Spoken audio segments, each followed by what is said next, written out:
ሕፃን ተወለደ ወንድ ልጅ ተሰጠን ጨለማን ገፎ ብርሃን ሊሰጠን ወርቅ ጣኑ ከርቤ ይደርደር ለክብሩ ንጉሥ ስለሆነ በሰማይ በምድሩ የጌታን መወለድ ለማብሰር ሰብአ ሰገል በብርሃን እየተመሩ እንደሄዱት ሁሉ ከተደበቅንበት የምንወጣበት የተሸፈነውን የምናይበት ከደከሙት ጎን የምንቆምበት ለጋስና ሰጪ እጆች እየተዘረጉ አብሮነታችን ልክ እንደ ሁል ጊዜው ጎልቶ እየፈካ የሚሄድበት ብርሃናችንን የምናካፍልበት ይሁን እያለን በብርሃን ኤቲኤም ካርድ በመጠቀም የበዓል ግብይቶ ሊፈጽሙ እንዲሁም በብርሃን ሞባይል ባንኪንግ 881 በመጠቀም ግብይቶን ቀላል ያድርጉ። ከብርሃን ባንክ ጋር የሚሰሩትን የገንዘብ አስተላላፊ ድርጅቶች በመጠቀም ለበዓሉ ለወዳጅ ዘመዶ ስጦታ ይላኩ፣ ይቀበሉ። መልካም በዓል። ብርሃን ባንክ። እንደ ስማችን ብርሃን ነው ስራችን። ተመልሰናል። አድማጮቻችን አራዳ ኤፍኤም ላይ ትገኛላችሁ። የአጋሮቻችን መልእክት ተከታትለናል። ሌላኛውን ጉዳይ ደግሞ እንመልከት። የማንቸስተር ዩናይትድን ጉዳይ እናንሳ። ማንቸስተር ዩናይትድ እንግዲህ ትናንትና ከኤፍኤ ካፕ ውጪ ሆኗል። በብራይተን ተሸንፎ 2-1 በሆነ ውጤት ይህንን ጉዳይ እናንሳ። በ100 ዓመት ታሪኩ አጭሩን ሲዝን የሚያሳልፍበት የውድድር ዓመትም ሆኗል።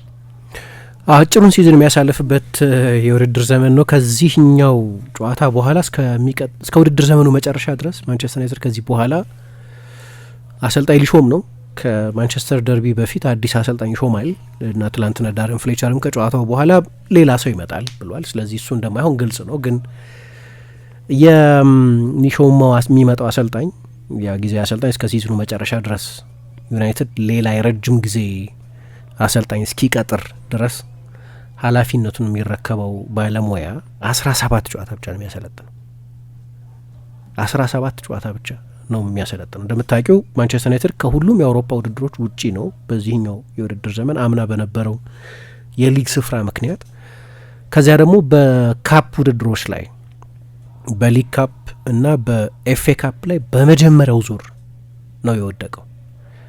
በሊግ ካፕ እንደምታስታውሹ በማንቸስተር ዩናይትድ ታሪክ በጠቅላላው በክለቡ የ140 ምናምን ዓመት ታሪክ ከከፉት ውጤቶች መካከል አንደኛው በአራተኛ ዲቪዚዮን ቡድን በግሪምስፒ መሸነፉ ነበር።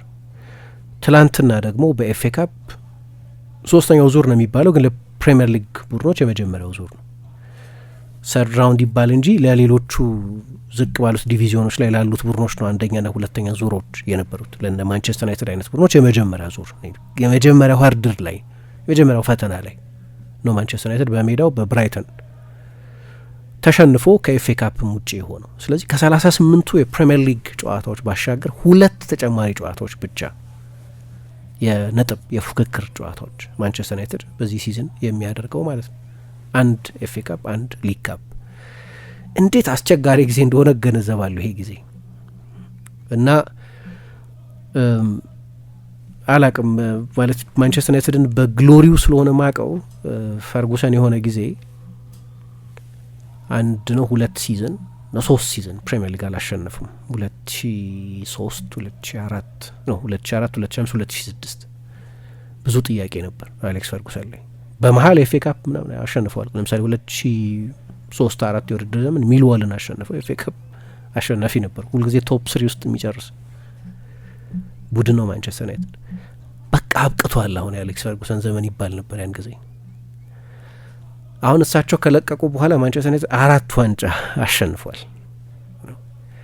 እና 4ቱም በዋንጫ ተርታ ከ1 እስከ 4 የሚቀመጡ አይደሉም። ማኑ ከ1 እስከ 4 የዋንጫዎቹን ደረጃ ስናስቀምጥ ቢገስት ሬትድ የሚባሉት ፕሪሚየር ሊግና ቻምፒየንስ ሊግ ናቸው። በዛ ጊዜ ውስጥ በዓለም ላይ ከማንቸስተር ዩናይትድ የበለጠ ብዙ ገንዘብ ያወጣው ማን እንደሆነ አላቅም። ከዛ ሁሉ ኢንቨስትመንት ከዛ ሁሉ የአሰልጣኝ ኤክስፐሪመንት ምናምን በኋላ 1 ሊግ ካፕ፣ 2 ኤፍኤ ካፕ እና 1 ዩሮፓ ሊግ ነው ያሸነፈው እና አንድም ሲዝን የዋንጫ ተፎካካሪ አልነበረም።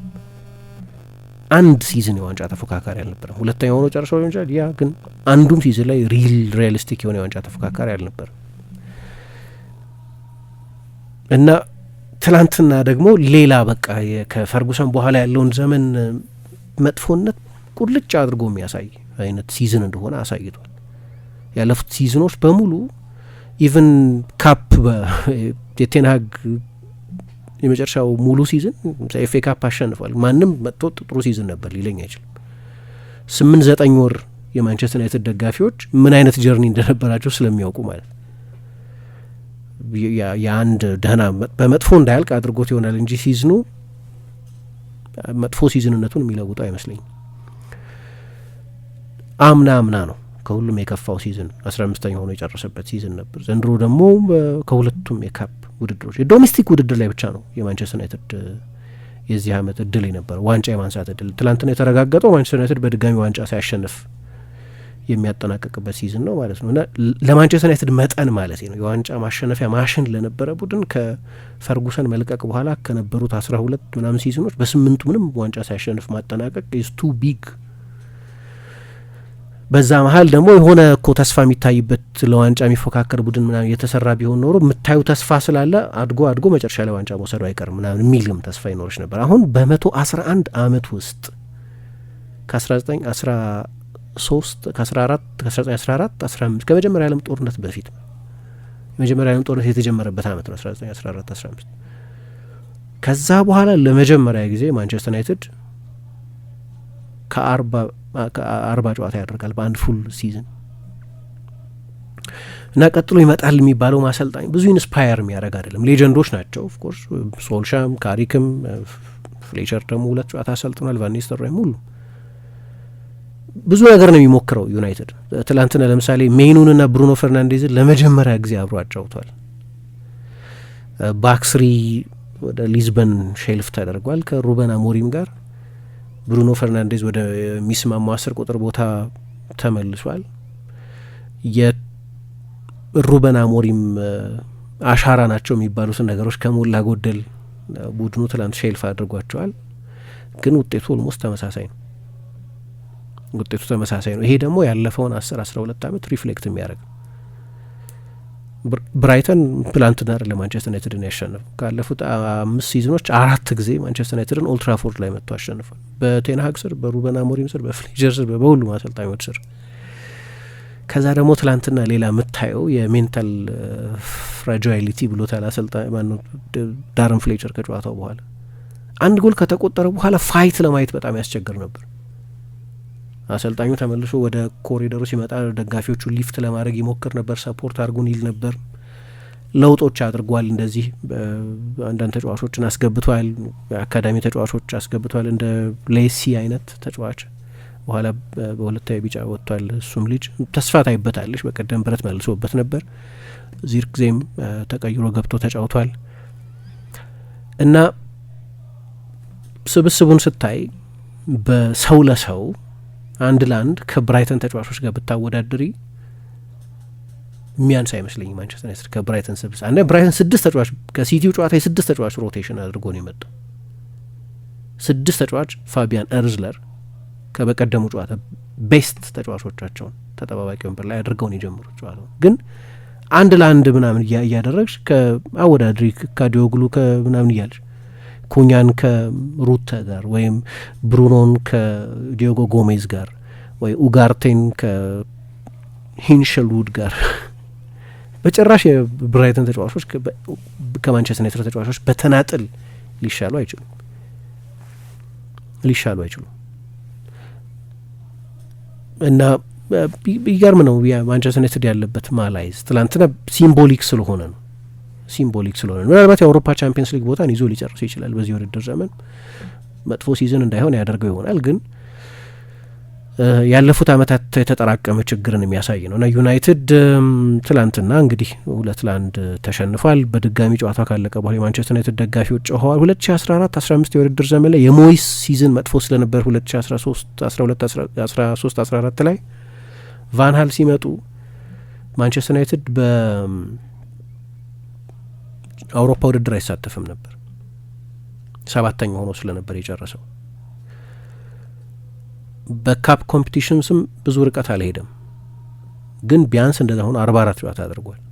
ዘንድሮ 40 ጨዋታ ብቻ ነው የሚያደርግ ማክሲመሙ ነው። እንግዲህ ከዚህ በኋላ የቀረው 17 4 ወር ሙሉ 17 ጨዋታ ብቻ ነው ከዚህ በኋላ ማንቸስተር ዩናይትድ የሚያደርገው። ይነግርሻል በብዙ ውድድሮች ላይ ብዙ ርቀት እንደማይሄድ። አሁን ይሄኛው ሲዝን ሲጀምር የምትገምችው ምንድን ነው?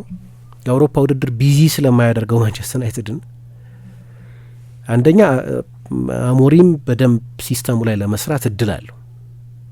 በቃ ከሰኞ እስከ አርብ የልምምድ ጊዜ ነው። ሌሎቹን ትልልቅ ቡድኖች በቻምፒየንስ ሊግ የሚጫወቱትን ቡድኖች ብታይ ልምምድ የሚባል የላቸውም። ልምምድ አይሰሩም። ጨዋታ ሪከቨሪ ማለት ፕሮፐር ልምምድ አይሰሩም። ልክ እንደዚህ ሴትአፕ ላይ የምትሰሪበት ሼፕ ላይ የምትሰሪበት ጊዜ የላቸውም። ትልልቆቹ ቡድኖች ምንም ነጻ የሆነ ሚድዊክ አልነበራቸው ማለት ትችላለች። ሲቲ፣ አርሰናል አይነት ቡድኖች ወይ ሜቢ ሊቨርፑል እንዲሁም ከሊግ ካፕ ወጥቷል። ስለዚህ ለምሳሌ በዚህ ሳምንት ፍሪ ነው። እያንዳንዱን ሚድዊክ ሲጫወቱ ነው የቆዩት እነዚህ ቡድኖች። ስለዚህ ይለኛል አሞሪም ሲመጣ የመጀመሪያ ጨዋታውን አደረገ ከኤፕስዊች ጋር ተጫወተና ምን አለ ከጨዋታው በኋላ እኔ እዚሁ አንስቼው እንደነበር አስታውሳል። ተጫዋቾቹ ስለ ፎርሜሽኑ እያሰቡ ነበር ይጫወቱ የነበሩት፣ ስለ ሼፕ እና እያሰቡ ነው የሚጫወቱት። ማለት ሰው ማሰብ አለበት፣ ኳስ ተጫዋችን ቢሆን ማሰብ አለበት። ግን ሲስተሙ በጣም ሲዋሃድሽ ማሰብ አያስፈልግሽም። ልክ መኪና እንደ ማሽከርከር ይሆናል፣ ደመነፍሳዊ ይሆናል፣ ኢንስቲንክቲቭ ይሆናል፣ እንደ ስድስተኛ ሴንስ ይሆናል፣ እንደ ሰከንድ ኔቸር እንደሚሉት እንደዛ ይሆናል። እና ይገባኛል አሁን ስለ ሼፕ ስለ ቅርጽ የቱ ጋር ያለሁት ና የሚለው እያስጨነቃቸውን የተጫወቱት አለ። አብዛኞቹ ጨዋታዎች ላይ 14 ወር ካሰለጠነ በኋላ ልክ እንደዛ ነበር የሚጫወቱት።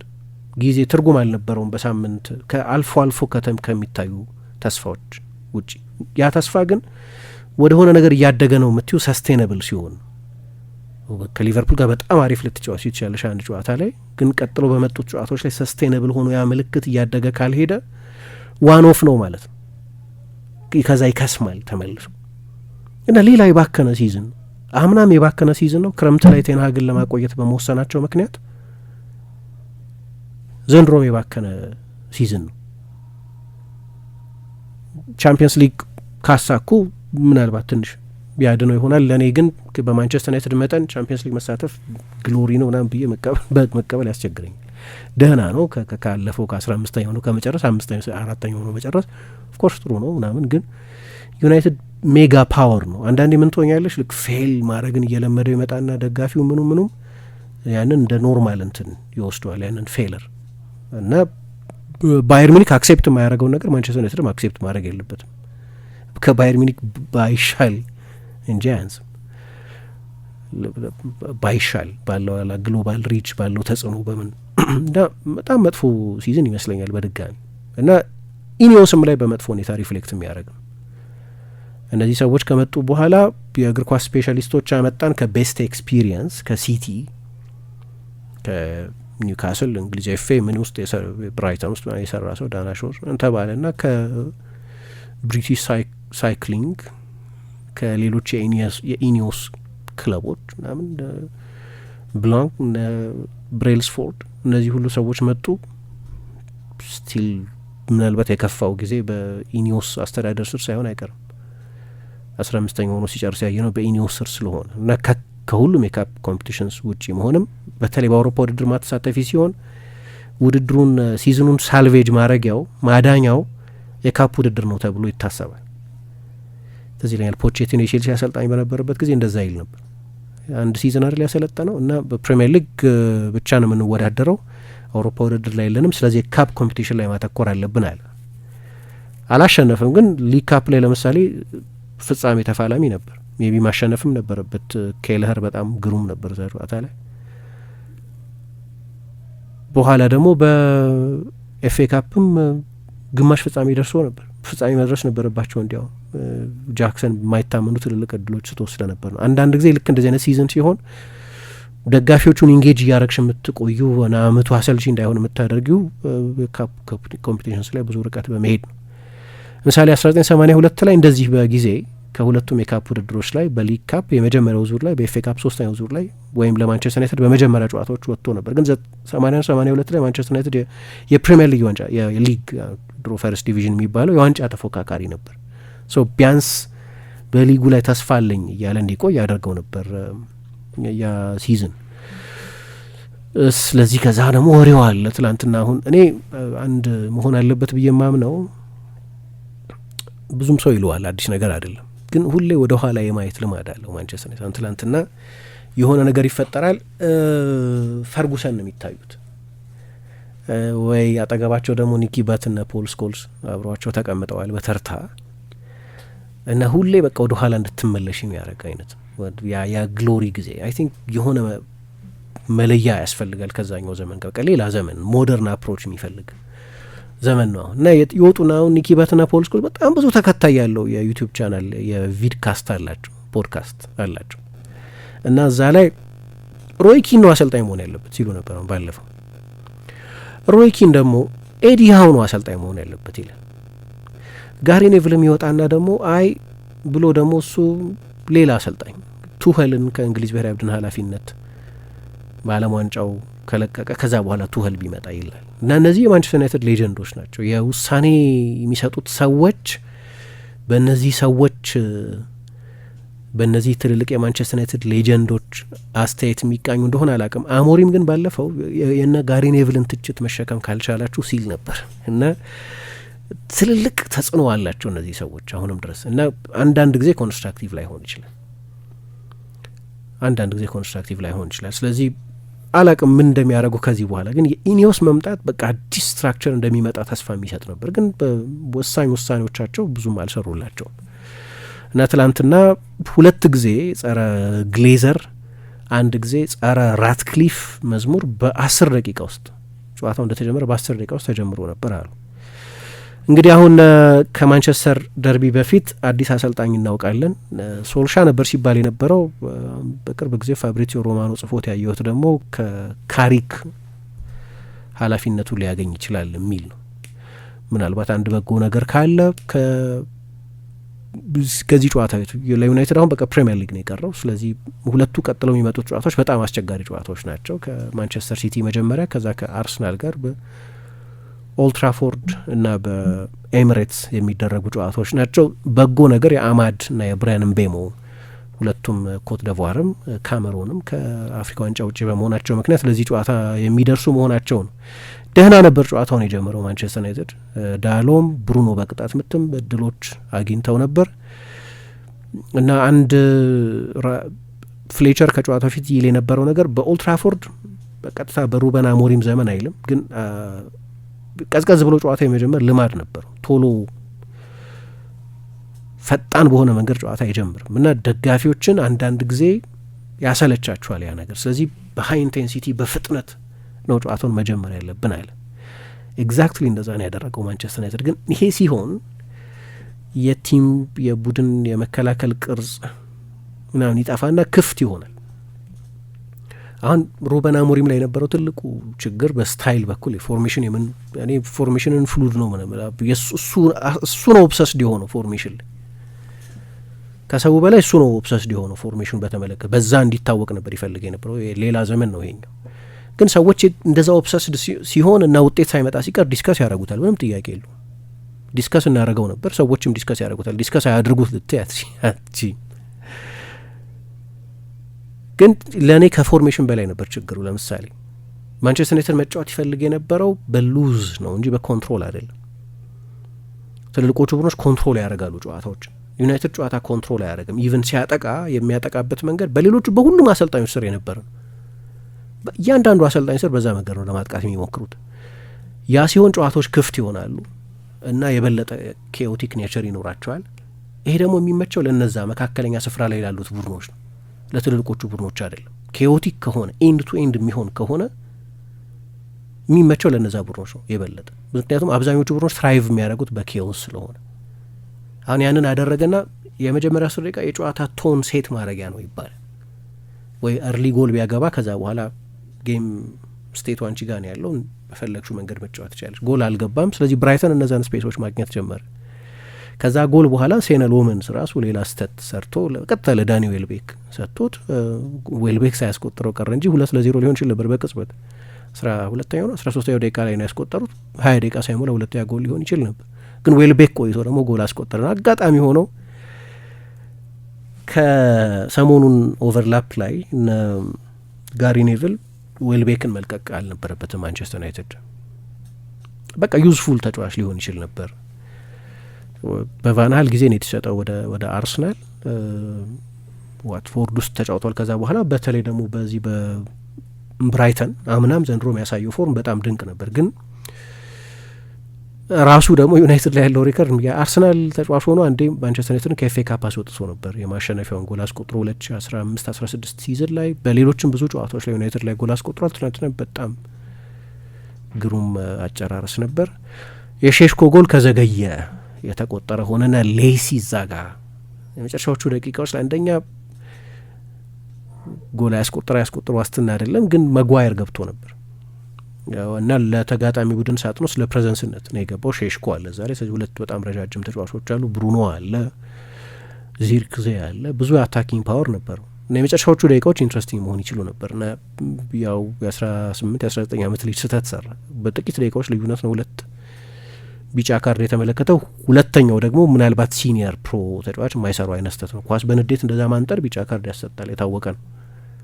እኔ አሁን ብትጠይቅኝ ከህግ ይልቅ ኮመን ሴንስን አስቀድም ነበር። ይህን ሁሌ በየሳምንቱ የምናየው ስለሆነ ብዙ አይገርመኝም፣ ግን አንዳንድ ጊዜ ኮመን ሴንስ ያስፈልጋል። ልጅ ነው በቃ ገና የመጀመሪያ ሁለታዊ ጨዋታው ነው ለማንቸስተር ዩናይትድ ያደረገው። አሁን እዚህ ጋር የሽ ባይ ዘ ቡክ ከሄድሽ ታስወጪዋለሽ፣ ግን ኮመን ሴንስስ ዳኞች የጨዋታው መንፈስ መረዳት የለባቸውም። ህግ እኮ ጨዋታው ሊያቅብ ሳይሆን ጨዋታው ሊጠቅም ነው ህግ የሚተገበረው። ሊያቅበው አይገባም ጨዋታውን። ብራይተን ቅሬታ ሊያቀርብ ይችላል፣ ይገባኛል። ይሄው ተጫዋች አሲስት ቢያደርግ ይሄው ተጫዋች ጎል ቢያስቆጥር ምናምን የብራይተን ኮምፕሌን ይሻል ነበር ኮመን ሴንስ ቢተገብሩ። ለኔ ሰውየው አስወጡት እና ተሰምቶታል ቅሬታ እና ሶሻል ሚዲያም ላይ ወጥቶ ይቅርታ ጠይቋል። ለዚህ መጥፎ አጀማመር ነው። ትልቅ ፖቴንሻል ያለው ገና በጣም ወጣት ልጅ ነው። ፍሌቸር በደንብ የሚያውቀው ያሰለጠነው ልጅ ነው። ግን ምናልባት ቢቆይ ኖሮ ወደ መለያ ምት ተጨማሪ ሰዓት 30 ደቂቃ ይጨመራል በኤፍኤ ካፕ፣ ወደዛ ልንሄድ እንችል ነበር። እሱ ትንሽ የሚያስቆጭ ነበር። ሼሽኮ ጎል ማስቆጠሩ ነው አንድ ሌላ ፖዚቲቭ ነገር። ባለፈውም 2 ጎሎች አስቆጥሮ ነበር። ስለዚህ ትላንት ሌላ ጎል አስቆጠረ። 3 ጎሎች በ2 ጨዋታ እንደማለት ነው። ብዙ ፖዚቲቮችን ማግኘት ግን ያስቸግራል እና አሁን ያለው ጊዜ እንደገና መጥፎ ጊዜ ብዙ ጊዜ ኖር ነውን የሚመስል ባለፉት 10 ምናምን ዓመታት ብዙ ጊዜ ኖር ነውን የሚመስል ነው እና በኢኒዮስም ስር ነገሮቹ በሙሉ እንደዚህ መሆናቸው በጣም ያስገርማል። ስለዚህ ከካፕ ውድድር ውጭ ሆኗል። በ111 ዓመት ለመጀመሪያ ጊዜ በአንድ የውድድር ዘመን እንዲህ ጥቂት ጨዋታዎች ያደርጋል ማንቸስተር ዩናይትድ። ሕፃን ተወለደ፣ ወንድ ልጅ ተሰጠን፣ ጨለማን ገፎ ብርሃን ሊሰጠን፣ ወርቅ ዕጣኑ ከርቤ ይደርደር ለክብሩ፣ ንጉሥ ስለሆነ በሰማይ በምድሩ። የጌታን መወለድ ለማብሰር ሰብአ ሰገል በብርሃን እየተመሩ እንደሄዱት ሁሉ ከተደበቅንበት የምንወጣበት፣ የተሸፈነውን የምናይበት፣ ከደከሙት ጎን የምንቆምበት፣ ለጋስና ሰጪ እጆች እየተዘረጉ አብሮነታችን ልክ እንደ ሁል ጊዜው ጎልቶ እየፈካ የሚሄድበት፣ ብርሃናችንን የምናካፍልበት ይሁን እያልን በብርሃን ኤቲኤም ካርድ በመጠቀም የበዓል ግብይቶን ይፈጽሙ። እንዲሁም በብርሃን ሞባይል ባንኪንግ 881 በመጠቀም ግብይቶን ቀላል ያድርጉ። ከብርሃን ባንክ ጋር የሚሰሩትን የገንዘብ አስተላላፊ ድርጅቶች በመጠቀም ለበዓሉ ለወዳጅ ዘመዶ ስጦታ ይላኩ፣ ይቀበሉ። መልካም በዓል። ብርሃን ባንክ። እንደ ስማችን ብርሃን ነው ስራችን።